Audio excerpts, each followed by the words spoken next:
En restant dans le domaine littéraire, Monsieur Eric nous dit « Je ne suis pas violent, pas musulman, mais Allah va m'envoyer en enfer pour l'éternité, ma peau renouvelée chaque fois qu'elle brûle, de l'eau bouillante versée sur ma tête et mes organes vont fondre. » Ou encore il nous dit « 75 à 80% des musulmans ne comprennent pas l'arabe. »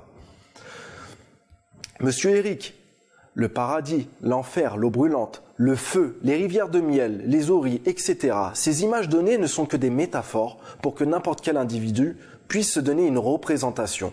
Vous allez me dire en référence à vos commentaires, c'est tiré par les cheveux, ou vous noyez le poisson, ou encore que je suis un bonhomme de paille. Pourquoi avez-vous le droit d'utiliser des métaphores et Dieu le subtil, lui, s'en serait privé?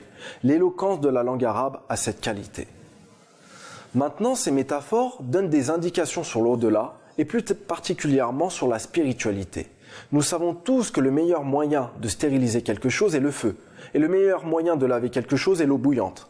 Les propriétés du monde physique sont utilisées pour parler du monde de l'au-delà. Par comparaison, n'avez-vous jamais ressenti des émotions brûlant le fond de vos entrailles? N'avez-vous jamais entendu un homme dire « je vis un enfer » ? Je ne pense pas qu'il s'était immolé 2 secondes auparavant, enfin seulement si je rentre dans votre logique. Afin que vous méditiez, afin que vous compreniez, nous dit Allah.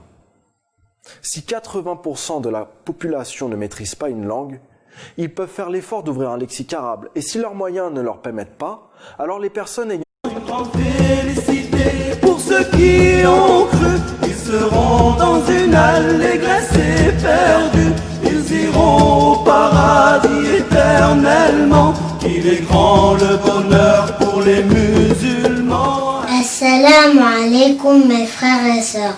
Aujourd'hui, Inch'Allah, nous allons parler du paradis et de l'enfer. Le paradis est la demeure de la félicité et du bonheur. Le paradis est pour les musulmans. Le musulman, il sera heureux, il n'y sera jamais triste, ne tombera jamais malade et ne mourra pas. Dans le paradis, le musulman restera toujours jeune et restera au paradis éternellement. Le paradis est un endroit sans pareil. Il existe actuellement, il est au-dessus du 7e ciel et le trône Al-Arsh est le toit du paradis.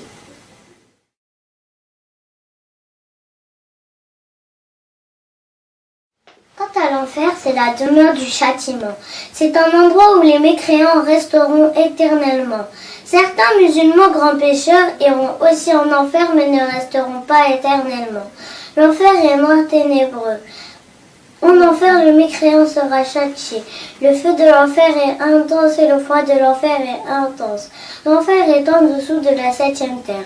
Qu'Allah nous en préserve et nous fasse rentrer au paradis. Amin. Barakallahu fikum.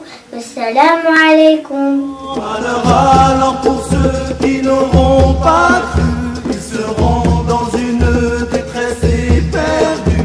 Ils iront en enfer éternellement. Il est grand le châtiment des mécréants. Une grande félicité pour ceux qui ont cru. Ils seront dans une allégresse